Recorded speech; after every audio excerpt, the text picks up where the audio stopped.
Hey everyone, it's Desiree, and I am here with SFL, Scrapping for Less, and their Flavor of the Month card kit. This month's theme for January of 2020, it's all about the boys. So obviously we are going to be able to create some great masculine cards, or at least have a more masculine feel. Let's go through the ingredients. So the cardstock you will get is black licorice, craft, lemon drop, chocolate brown, whipped cream, and orange fizz, and of course 2 sheets of 110-pound white. For collection 1, this is called Gnome What, and the stamp set and the papers are by Scrapping for Less. I have fallen in love with this stamp set.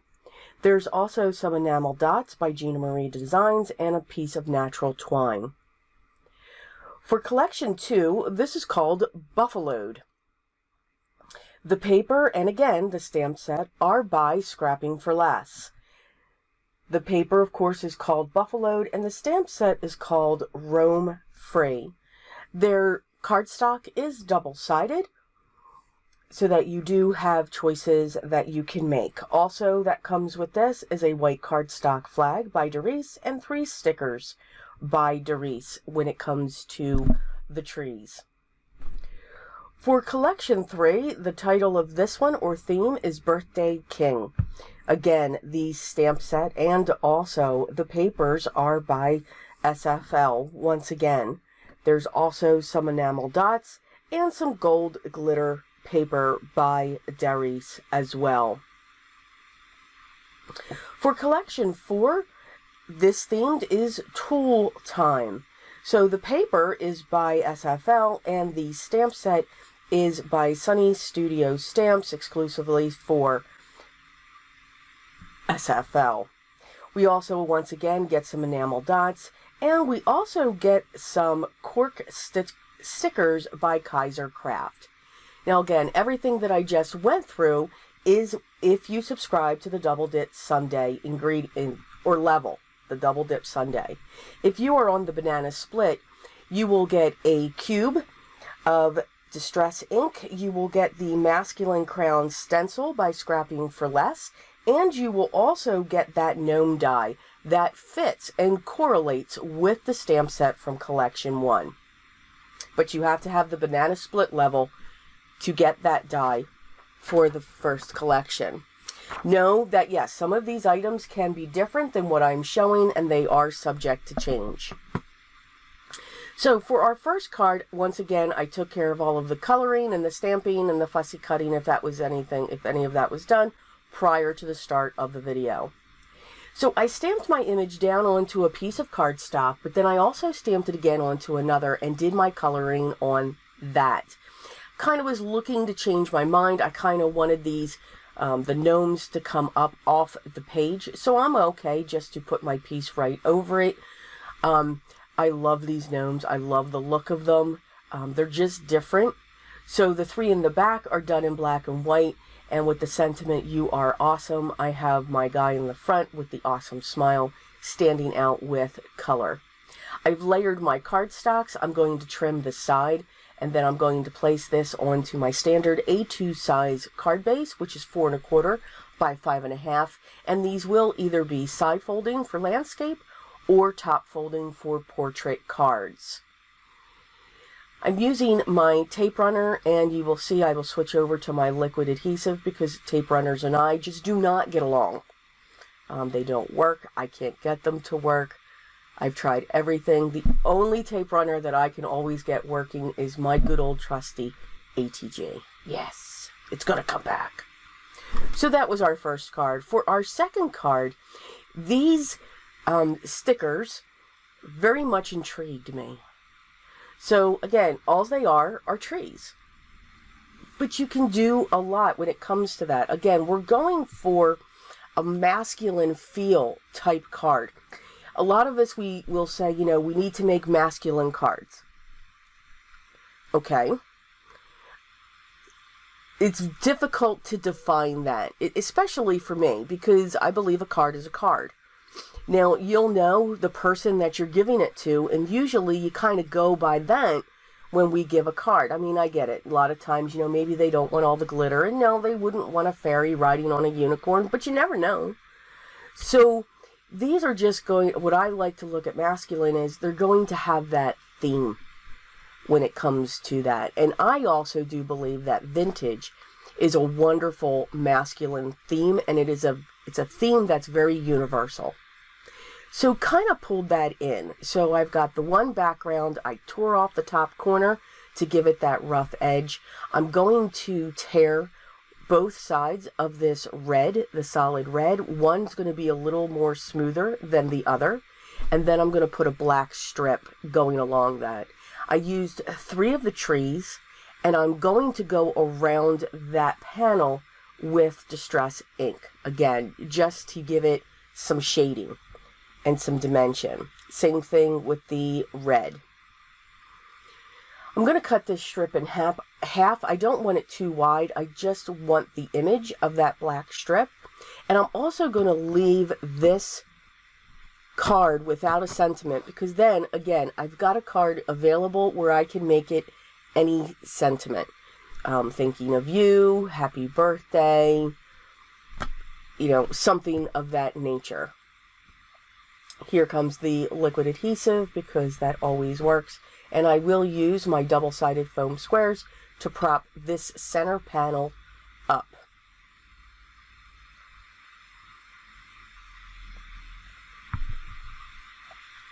I will apologize again. I'm still trying to get this voice back.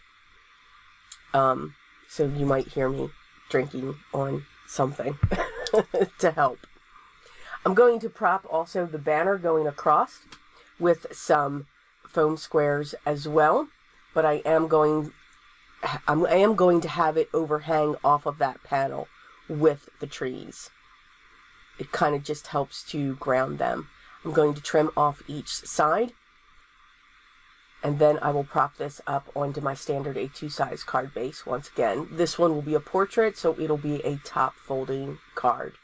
I did use the enamel dots for each of my cards, because again, they were oranges, they were grays. They went with the themes of each of your collections.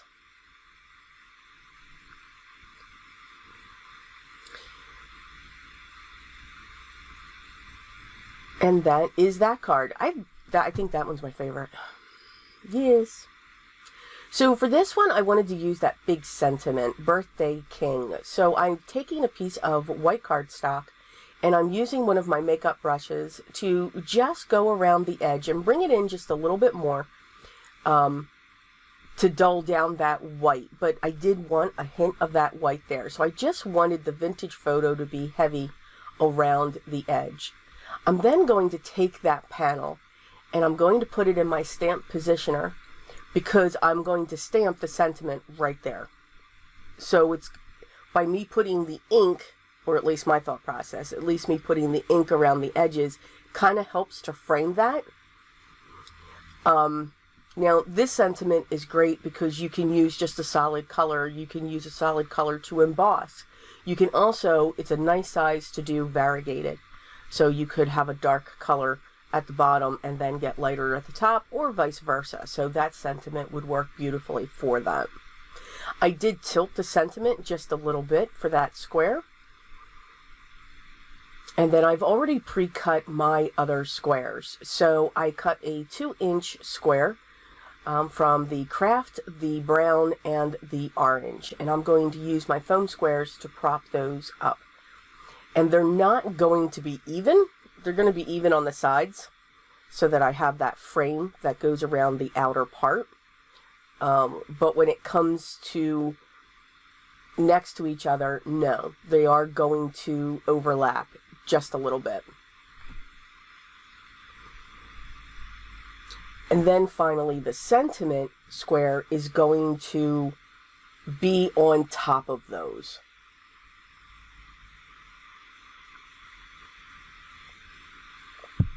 So again, you're just giving the illusion of those colors to be pulled in.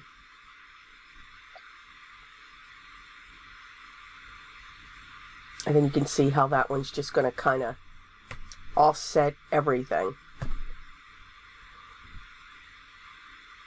So now I'm just making sure that I'm placing my double-sided foam squares in the right spot, because it is going to overhang over the other squares that do have double-sided foam squares on it. So I want to make sure that this piece is even and coming across the card.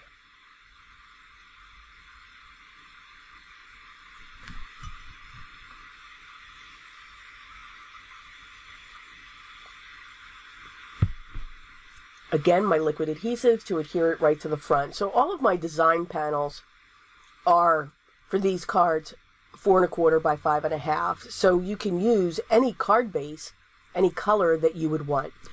Excuse me. No one will know the color of your card base until they open the card. So for our fourth card, so I've cut pieces from the pattern paper. And again, I did find to let the pattern paper do the work for 2 of the cards, for the one prior and this one. And again, for the one prior, I just used solid cardstock. For this one, I'm actually using the pattern paper. So I'm using the tools. I'm using those images there. Now, I cut 3 of them because, again, I usually do things in odd numbers. For me, it looks better. I'm going to real quick stamp my sentiment onto my white strip, and that's also going to sit in the center of a black strip. So everything's got a black mat. All of my items are going to sit onto a piece of craft cardstock. Now, I could have, here's what I realized. Those strips are 4 1/4 because of the mat. The mat actually takes it to 4 1/4. So that craft would have been hidden.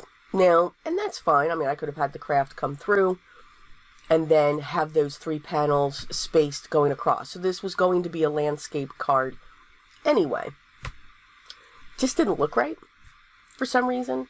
So I decided to use the images, the hammer, the saw, and the nail from the Sunny Studios stamp set, and now use my VersaFine or Versamark ink and stamp a background onto the craft.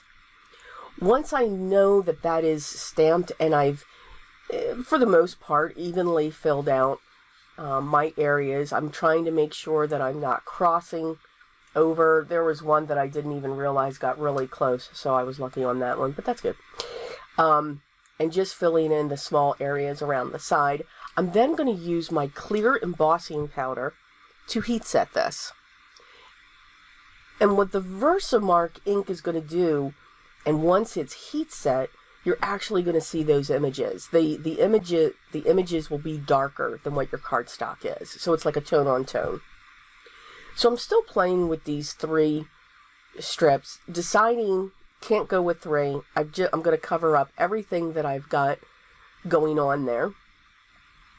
And I'm now going to straddle the sentiment across those 2 pattern papers. Now I want to make sure that this is even, so I'm going to line that up on my grid. And now I'm going to use my double-sided foam squares to prop this up. Now, if you're giving this to somebody that name starts with an H, move that center bar up. Now you got an H. So, you know, fun ways. I'm going to use my liquid adhesive to put it onto my standard A2 size card base, but of course I don't have one ready. So we will get one ready, and we will place this down. And that is our 4th card using the ingredients from the 4th collection. I'm going to add just a few of the enamel dots, and I'm also going to pull in some enamel dots from the other collections as well, because I did like some of the colors. So I was mixing and matching.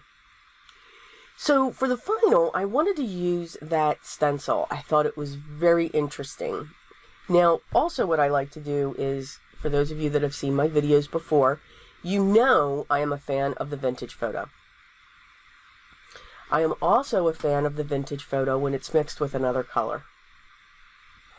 So I'm going to put a layer of the vintage photo down, and then I'm going to come in with a layer of the distress ink that I got in my kit. The color that I got, and I'm trying to find it, that's why I'm talking slowly here. Now again, you guys will get a random color. I got Broken China. Yes, Broken China.